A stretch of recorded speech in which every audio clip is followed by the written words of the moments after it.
اگر فرض کیجئے کہ 140 کروڑ مسلمان اس دنیا میں ہیں تو 30 کروڑ کے قریب جو ہیں وہ عرب ہیں، باقی 110 کروڑ جو ہیں، ایک ارب سے زیادہ تو غیر عرب مسلمان ہیں۔ ان میں سب سے بڑے مجرم جو ہیں وہ ہم مسلمانوں نے پاکستان، ہم نے ایک تقسیم کرائی اسلام کے نام پر، ہم نے کہا کہ ہم اسلام کا نظام قائم کریں گے، اور اللہ نے ہمیں معجزے کے طور پر ملک عطا کر دیا پاکستان۔ اب قمری حساب سے 63 برس گزر چکے ہیں، جو آپ 61 کہتے ہیں، اگر قمری حساب رکھیں 63 برس ہو چکے، کہاں ہے وہ اسلام؟ لہذا مستقل۔ لیکن اب اس میں یہ ضرور ہے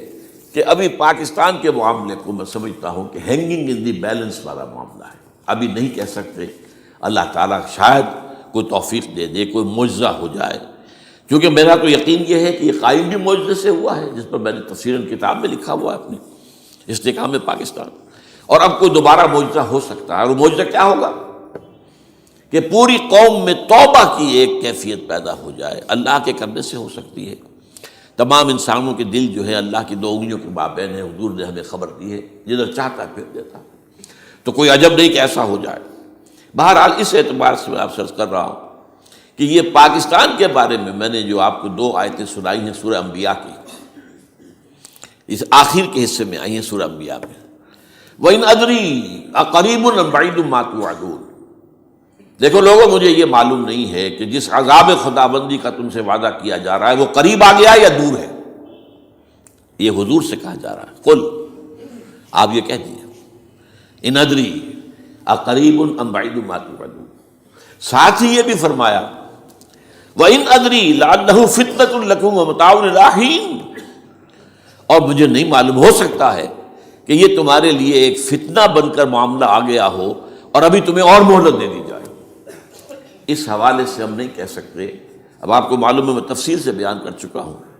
جس طریقے سے مجموعی طور پر پاکستان کا گھیراؤ کیا گیا ہے، اور جس طریقے سے یہ جتنا نیو کونز کا اور کرسچن اور جو جیوش زائنسٹ ہیں، اور اب ان کے اندر اضافہ کیجیے اب ہندو زائنسٹ کا، اب یہ جس طریقے سے گھیرے کے اندر لے رہے ہیں پاکستان کو، جس طرح بھارت کی فوج افغانستان میں بھی آ رہی ہے، اس نے اپنے کتنے قونصل خانے کھولے ہوئے ہیں افغانستان میں، کس لیے؟ جو کچھ وہ ہو رہا ہے بلوچستان کے اندر، جو کچھ ہمارا پورا صوبہ سرحد ہے،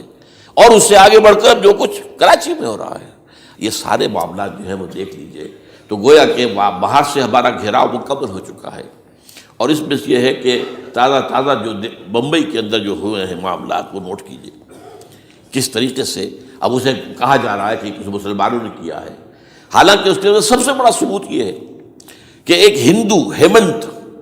جس نے کہ وہاں ساری تحقیقات کی کہ سمجھوتا ایکسپریس کو جو اڑایا تھا کس نے اڑایا تھا، اس کی انہوں نے کہا جب کی ہے تحقیقات، اب یہ اس کو گیو دم دی کریڈٹ، ہندو قوم کے اندر کم سے کم یہ بھی بات موجود ہے، جہاں وہ بدماشیاں ہیں وہاں یہ بھی ہے، یہ خیر بھی ہے، جہاں برائیاں ہیں ان کے اندر وہ خوبیاں بھی ہیں۔ ان کا ایک کمیشن ہے، اس نے صاف ایک ہندو کو،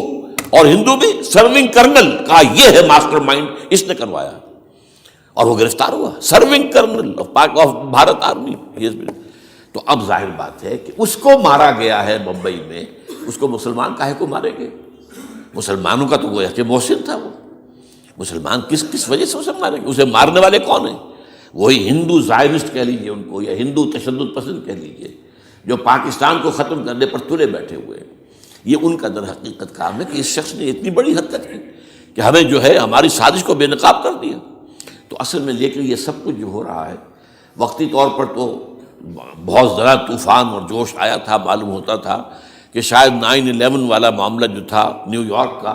اس کے نتیجے میں جو ایک دم امریکہ جو ہے نکلا ہے غصے کے اندر، اور پوری قوم اس کی کھڑی ہو گئی اور پوری دنیا جمع ہو گئی افغانستان پر حملے کے لیے، شاید ایسا معاملہ ہو جائے، لیکن نہیں، اللہ کا شکر ہے کہ یہ معاملہ جو ہے ان ادری لعلہ فتنۃ لکم ومتاع الی حین۔ ابھی کل کی جو تازہ ترین رپورٹ ہے وہ یہ ہے کہ اوباما کو بریفنگ دی گئی ہے کہ پاکستان کے جو نیوکلیئر بامز ہیں وہ ولنریبل ہیں، اور ان کے اندر اندیشہ ہے کہ وہ جو ہے شدت پسندوں کے ہاتھ میں نہ پڑ جائے۔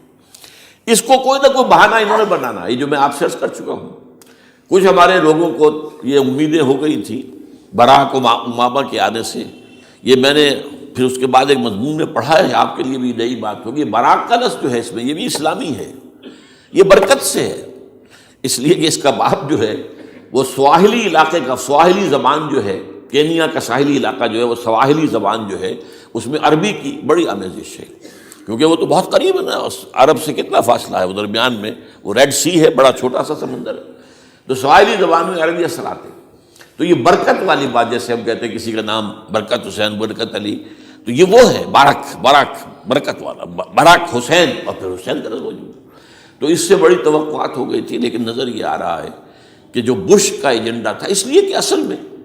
اس کی پالیسی بنانے والے میں آپ کو بتا چکا ہوں، کوئی ایک فرد نہیں ہوتا وہاں تو پورے ادارے ہیں، بڑے بڑے تھنک ٹینکس ہیں، اور یہ ثابت ہو گیا ہے کہ اس اوباما نے آتے ہی سب سے زیادہ کٹر جو زائرس تھا امریکہ کے اندر، جس کا نام ہی اسرائیل ہے، اسرائیل رحم، جو ہے اسرائیل رحم ایمانویل، اس کو اپنا بنایا chief of the white house staff.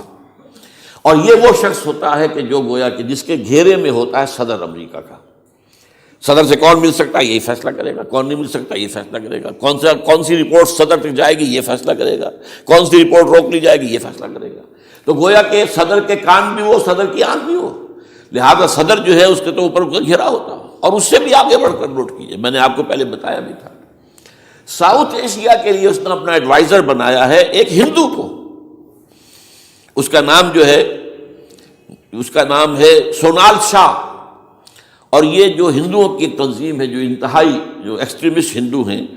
Vishwa Hindu Parishad, یہ وشوا سری پرشانت ہے،